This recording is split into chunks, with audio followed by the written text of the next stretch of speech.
So we're getting ready to shift gears again. We are going to do a Q&A session. So if there are any speakers out in the audience from today that haven't joined us backstage, please come on backstage so we can get you set up for our Q&A. And remember, please go ahead and email a question if you'd like to justin@alcorn.com. If we don't have time to get to all of your questions, Justin will be sure to get your question to the right speaker so that they can answer you directly. So while they're go ahead and getting set up with the chairs for our Q&A session, here's Matt. Hello, I'm Matt. I just wanted to quickly go over the Scavenger Hunt game with you guys again. If you haven't downloaded the app, we suggest that you do that. It's TEA space SATE, S-A-T-E, on the App Store. The Scavenger Hunt game is something that we're doing new this year with the app. We have prizes that we're going to be giving away, so your participation is optional, but we encourage you to do it if you would like a gift card in the amount of $300 for first place, $150 for second place, or $50 for third place. Also, tonight at the ETC event, after we're done here, you're going to have a lot of opportunities to rack up points. So just be on the lookout. And one last thing, I will caution you not to be too quick to submit photos, because once they're submitted, you can't retry later if they've been declined. They will be declined if you don't follow the instructions. As an example, if you look quickly through the list, you'll see take a picture with Batman. What it actually says is take a selfie of yourself or of a friend doing a superhero pose with Batman. And if you submit that wrong, you won't have the chance anymore. We realized a couple of people did not make it back from lunch in time to hear that, so we wanted to make sure everybody got the information.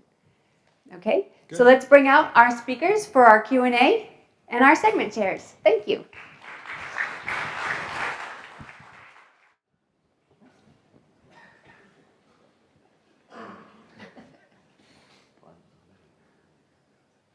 What's it? Who's in charge? Questions. Oh. All right, there's nobody out there. Everybody's up here. Everybody's up here. You're not from that. Hard to see. Up here, up top. Thank you. Well, on Hulu, I saw that Ubisoft, game company that made Assassin's Creed, was developing a theme park. They worked with Future or so. I want to see, what do you guys think of that? A video game company turning into a theme park design company. I think it's like a deal or something. Like, how do you guys expect it to play out? Wrong.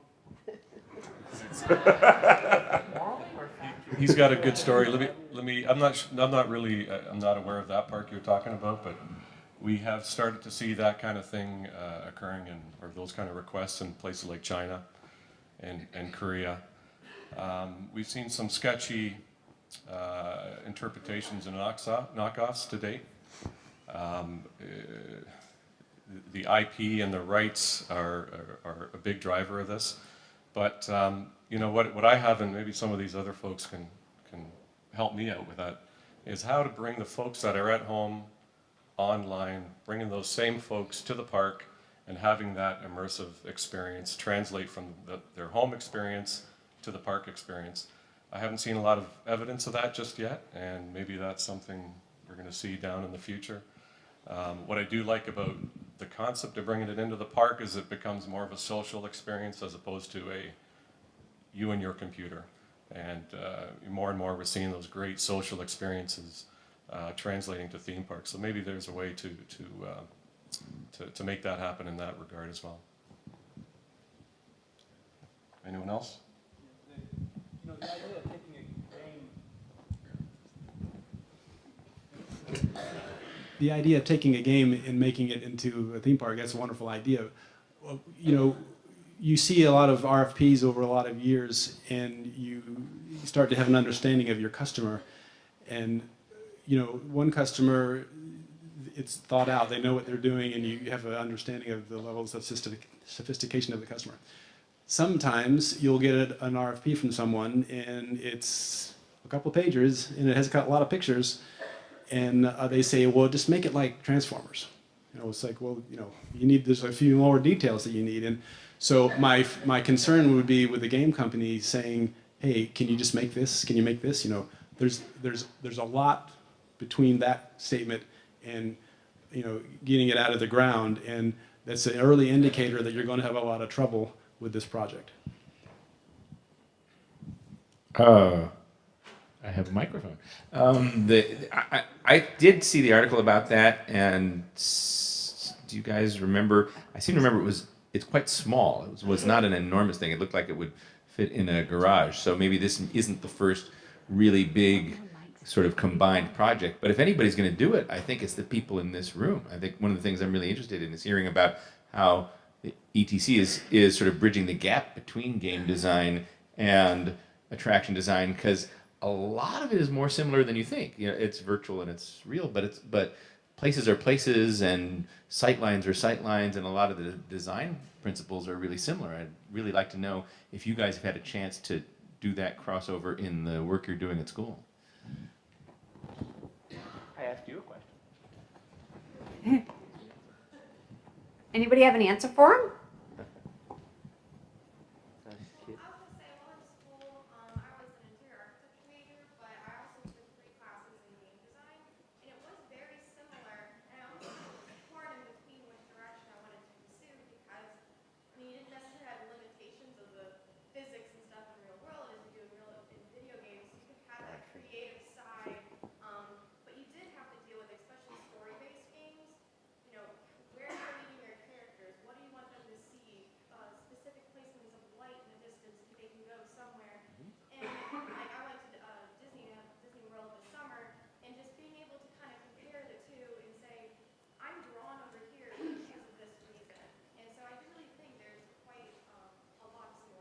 Yeah, who says you have to choose? There's certainly a convergence, and when I think of it in terms of the big picture, years ago, how did Disney start? How did Universal start? It was all based on IP that was film driven, right? Movie driven. Video games are the new film, meaning it is for the set, 30-year-olds and younger. It is what they're spending their time on, not the films. So Ubisoft opening a theme park, the other companies, it's inevitable. But following up on that point, there is a convergence such that Ubisoft is producing a theatrical release for Assassin's Creed with Michael Fassbender, which I think will also create a narrative and story that makes it more accessible, so that you can have game aspects, but then also story aspects for those people that are introduced to the IP through that film. And so I think when we think of game companies, there certainly is the expertise that we all hope that they bring to drive innovation, but certainly it's also the same story-driven framework and the characters and associating with that, which will drive that. And so Ubisoft pushing on the theatrical side is part of laying that groundwork for the stories, which is really important. But wasn't Universal also signed a deal with Nintendo? Because it's in the same direction, isn't it? Good timing.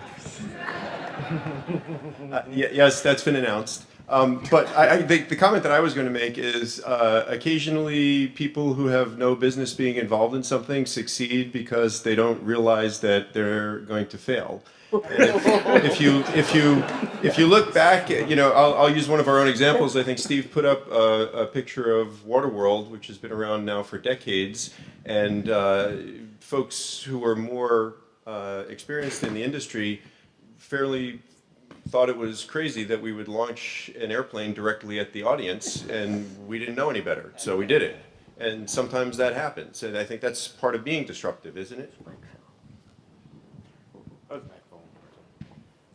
I was just going to say, a good plug for tomorrow morning, because we're going to touch on that tomorrow morning, the crossover between the virtual world and the real world, and where they're actually coming together today, I think, wasn't it, Jacob? Yes, the first one opened in Germany. So come by tomorrow morning. You're getting a lot of mileage out of one question. Yeah. Absolutely, in the seaplane example, it benefited from having Universal's experience in theme parks. And my earlier comment was I get concerned about a game company doing a park because they don't have that theme park experience. But if you look at the early days of Universal, I mean, it's fairly commonly known that USF wasn't exactly a resounding success when it first opened. opened, and that was a bunch of guys who had a phenomenal vision and thought they could make it happen, and we learned a lot in the process, and a lot of those attractions really changed the industry, but they weren't a success right out of the box. And that, I think, that is the definition of being disruptive. You can't expect success right out of the box. And sometimes it takes people who don't know any better, because we're all bound by our prior experience to some degree. Okay, we've got a question over here. So we have an incredibly talented group of people up on the stage who represent the design and technology of the industry. We're all here in this room very fortunate to live in a time when we're expanding this theme park universe more than it has existed previously in Asia, the United States, South America, throughout. We're also fortunate that a number of the larger owners are world building now in terms of Avatar, Potter, and those other experiences that are driving the guests to come to the park. We've also seen a change, though, where the attractions have shifted to all media experiences, and a lot of the physical interaction and the technical components that we grew up with as a part of the industry are disappearing. As VR becomes more of a component in people's homes, how do you see that transition from world building into the experiences going beyond the media experience and retaining some of that physicality and authenticity that we grew up and inspired us in the industry?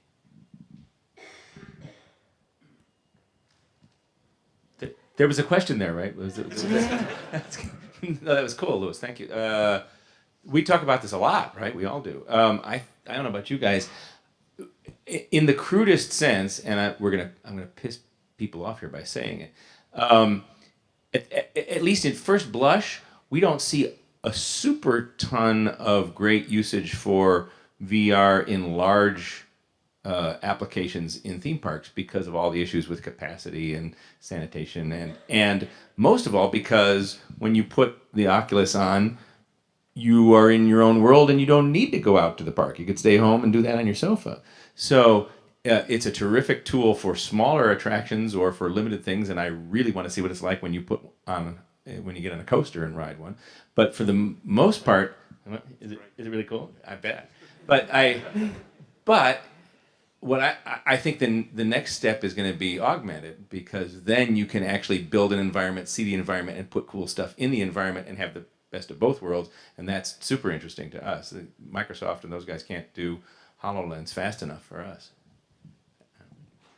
And I think that's what I'm trying to emphasize, is that there's been a push for media attractions, and I think much of the engineering components and the things, animatronic characters, special effects, fire, lighting, sparking effects, a lot of that has been kind of eliminated from the attractions in favor of everything being media. And it's a question of trying to introduce a balance of those technologies yet again.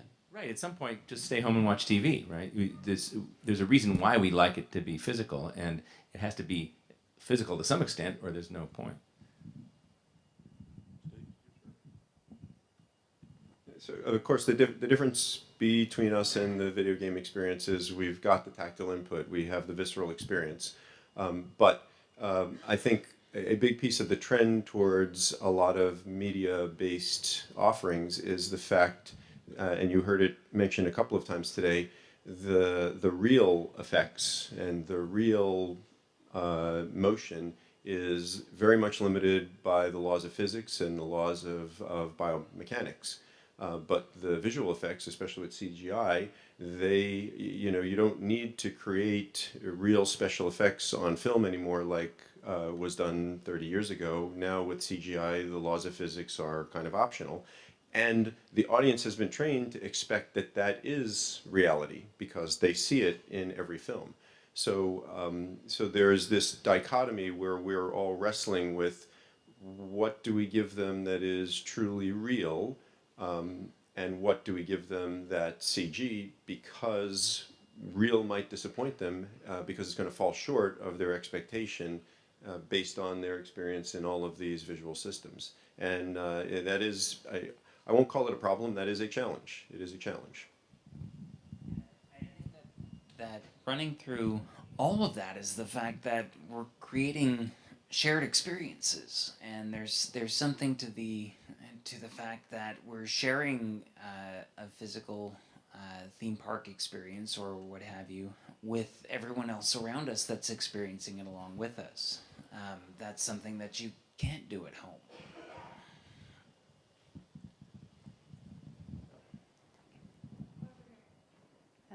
So I like the word disruptive, and I think if there's any group that can do it, it certainly is all of us.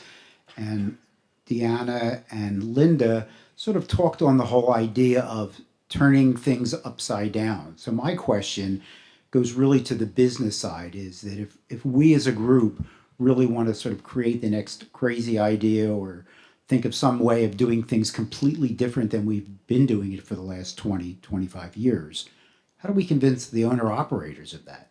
You know, how does a company like Gensler, who we all know is at the top of their game, and I view as a sort of a large conservative organization, how do they get to a place where they say, we're going to start being the rebels, we're going to start doing things differently? And how do you translate that to the owner operators? So it's more like the museums, and I'm not talking of Universal or Disney, but kind of the rest of the world, which is, this is the way we do it, this is the formula that works, we're going to repeat the same thing over and over again.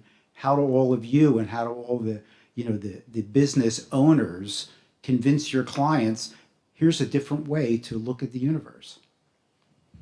Thanks for the question. We'll start down here and we'll bring it back this way. Here, Deanna. Thank you. Thank you. It's a fantastic question. It's interesting because it's something, a conversation I've been having with clients for at least 5 or 6 years right now, especially the hotel companies that I work with, or the retail companies, and definitely the sports venues, and really pushing them and telling them, and they're coming back to me and saying, yeah, but I've done it this way for so long and it is successful and I am making money on it. But now what I think is fantastic is they're starting to listen because other people are entering their industry who haven't been there before. And so they're pushing the envelope almost because they just don't know better. Like for my example that I had shared with MTV or Nickelodeon, right? They're not in the hotel business, but they are soon going to be. And let me tell you what they are going to disrupt it, because the things that they are doing from a hotel experience standpoint is against what owners and operators have been doing for years. And it's not until something like that happens, or even like, the introduction of Airbnb. I've been telling the hotel owners and operators that I work with that they need to pay attention to this, and it's coming in here as why, and they just kind of dismissed it. And now they're starting to understand, well, what's the appeal to it? Why is it such a phenomenal? Why does everybody want to stay there? And so they're understanding the significance and the importance that the weight that people are putting on that kind of unique, authentic local experience, and just that they're tired of this kind of corporate cookie cutter look and feel. And now I see all these big box hotels trying to say, how can we be local? How can we be boutique? And it's still not enough because they're just scratching the surface. They're not going deep.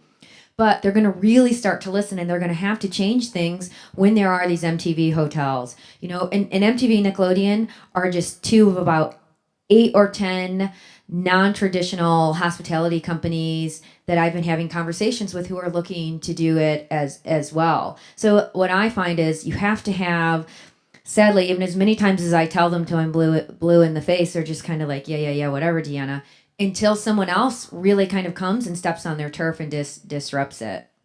And we'll take, Steve had a quick comment, and then we're through with Q&A. You could close us out, please. So I don't think you have to worry that much about corporate America, because they see the examples. There's Uber, Google, Facebook. There are examples of startups who do things that are extremely innovative, and they become dominant in the industry overnight. So the large corporate behemoth with a huge amount of inertia is a dinosaur these days. And most boardrooms are pretty well aware of that. Great. Thank you all. Again, if you have more questions, email them to Justin and we'll get them answered.